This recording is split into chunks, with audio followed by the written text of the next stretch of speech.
Bismillahirrahmanirrahim. Qala al-muallif Jaluddin qala al-muallif al-Imam Suyuti rahimahullah taala wa nafa'ana wal muslimin wa amadna bi madadihi wa anwarihi wa asrarihi fid dharain amin. Allahumma shalli ala sayyidina Muhammad wa bihi ila qala Nabi sallallahu alaihi wasallam. Hadis an-nadru ila wajhil aulad bisyukrin kan nadru ila wajhi nabihi. Ini udah selesai ya. Ini udah selesai kemarin. An-nadru sabdanya Rasulullah, Allahumma shalli ala Muhammad. An-nadru yaitu memandang ila wajhil aulad, kepada wajahnya anak-anak. Oh, saya melihat anak saya, sampean umpama punya anak, melihat anaknya, wajah anaknya, disyukurin dalam bentuk syukur ke Allah. Alhamdulillah ya Allah, saya punya anak. Senang bersyukur kepada Allah. Kan nadori ila wajhi nabihi, laksana memandang wajah nabinya. Artinya mendapatkan pahala dari Allah Subhanahu wa taala. Kok bisa? Dikarenakan di situ memandangnya dalam bentuk bersyukur kepada Allah Subhanahu wa taala. Sebaliknya, kalau dia memandang wajah anaknya tidak ada bentuk syukur kepada Allah, maka dia tidak dapat pahala. Ini yang dapat pahala. Saking besarnya pahalanya, sampai-sampai oleh baginda Rasul diumpamakan memandang wajah nabinya. Ya, kalau sama pahalanya, ya tidak bisa. Artinya sama-sama dapat pahala walaupun kita memandang anak kita, tapi dengan catatan dalam bentuk syukur kepada Allah Subhanahu wa taala. Allahumma shalli ala Muhammad wa bihi ila qala Nabi sallallahu alaihi wasallam. Bersabda Kanjeng Nabi, akrimu auladakum fa inna karamatal aulad sitrun minan nar. Akrimu, sabdanya Rasulullah, akrimu, muliakanlah auladakum, anak-anak kalian. Akrimu, muliakanlah auladakum.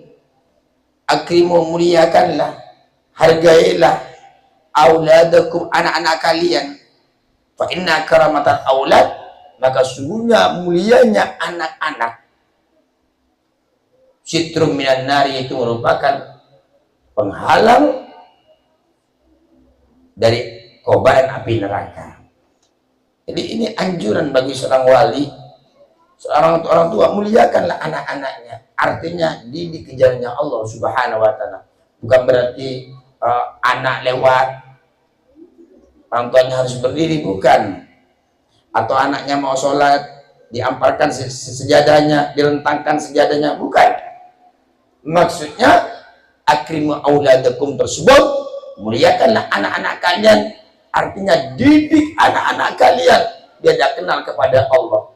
Didik anak-anak kalian simpan ke pesantren, ke mushola, ke langgar-langgar, di madrasah-madrasah dalam bentuk keagamannya Allah Subhanahu wa taala. Itu artinya, itu yang dimaksud memuliakan anak, menghargai anak. Tapi sebaliknya, kalau seorang orang bapak ataupun ibu dia tidak mendidik anaknya dalam bentuk keagama, berarti yang pertama dia khianat kepada titipan dari Allah Subhanahu wa taala.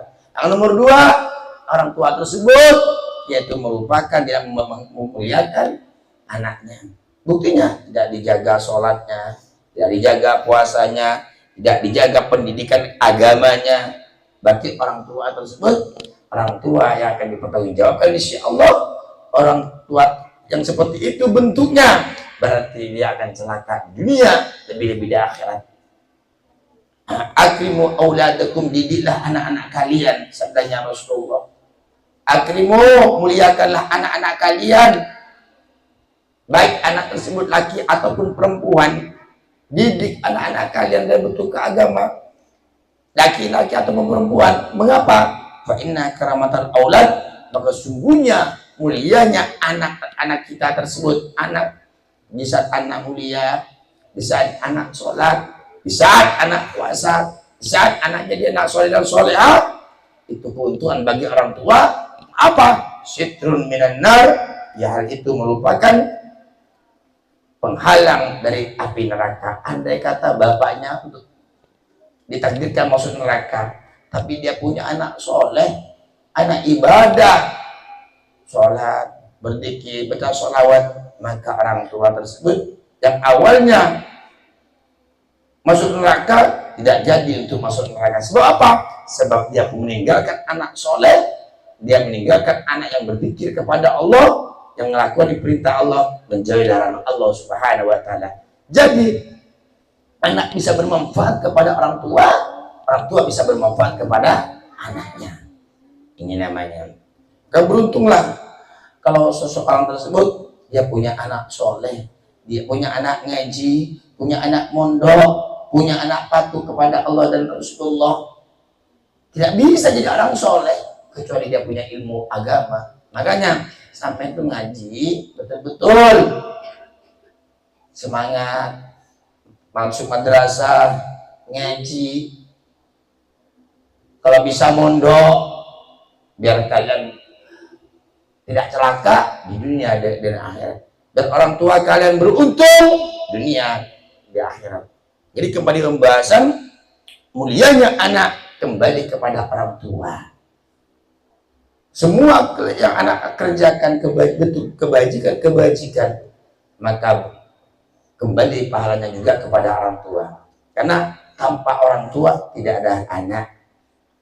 Sebaliknya, kalau anak melakukan maksiat, melakukan dosa, sementara oleh orang tuanya tidak dididik ke jalan Allah, dibiarkan mau ngaji iya, tidak mau sholat iya, tidak sholat pun iya, dibiarkan, tidak diurus, maka di saat anak melakukan maksiat, maka dosanya juga kembali kepada orang tua, kecuali sudah dididik dalam bentuk keagamaan, sudah dimasukkan di musola,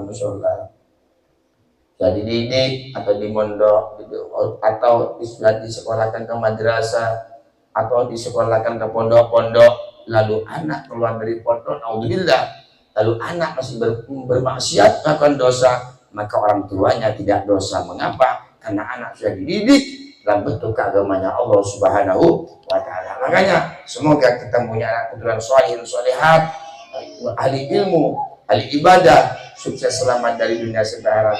Makanya kita berharap kepada Allah, semoga kita punya keturunan sholihin sholihat sampai hari kiamat, ibadah kepada Allah, taat kepada Allah, taat sama baginda Nabi Muhammad SAW. Amin Allahumma amin. Satu hadis lagi. Wabihi laqala Nabi sallallahu alaihi wasallam. Allahumma shalli wa barik. Al auladu hirsun minan nar. Anak tersebut hirsun minan nar, yaitu jadi benteng dari api neraka. Ini anak itu jadi benteng. Anak jadi benteng. Kalau kita punya anak baik, punya anak soleh kita, andai kata bapaknya punya dosa, belum bertobat kepada Allah sehingga dia mati, tapi dia meninggalkan anak yang soleh, maka jadi hirsun minan nar, jadi benteng untuk masuk neraka. Artinya dia masuk neraka sebab anak yang soleh.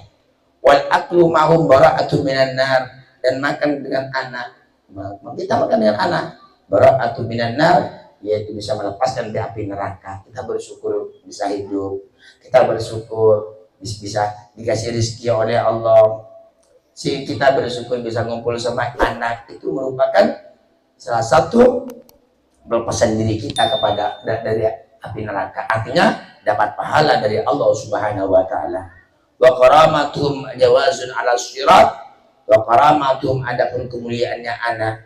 Oh, anak kita pandai ngaji, anak kita pandai baca kitab, anak kita pandai ceramah, anak kita seumpama pandai dakwah, pandai ngerang kitab, anak kita ibadah kepada Allah. Nah, anaknya seperti itu. Wa karamatum, kemuliaan anak tersebut, jawazun ala syirat, yaitu bisa melewati dari jembatan Shiratal Mustaqim. Di saat anak sudah mulia insyaallah, maka orang tuanya nanti lewat Shiratal Mustaqim jadi mudah, tidak sulit, langsung oleh malaikat, ayo lewat. Ini kalau anak kita dididik ke jalan agamanya Allah, lalu umpama dia jadi orang soleh-soleha seperti itu. Makanya nanti kelak kalian tuh kalau punya anak, utamakan keagamaannya, utamakan didik yang pertama itu keagamaannya. Bagaimana dia harus caranya dia kenal kepada Allah, cinta kepada Allah, dan cinta kepada baginda Nabi, dan cinta para orang soleh. Bagaimana caranya kita untuk mencetak anak? Tidak ada jalan lain. Ayo kita simpan ke musola, ayo kita didik anak kita ke langgar-langgar, betul-betul pengajian, pondok-pondok. Jalan tidak ada lain melainkan di tempat-tempat keagamaan. Dan semoga anak kita semuanya yaitu sholihin sholihah husnul khotimah. Amin Allahumma amin. Wallahu a'lam bishawab. Amin amin amin. Alhamdulillah.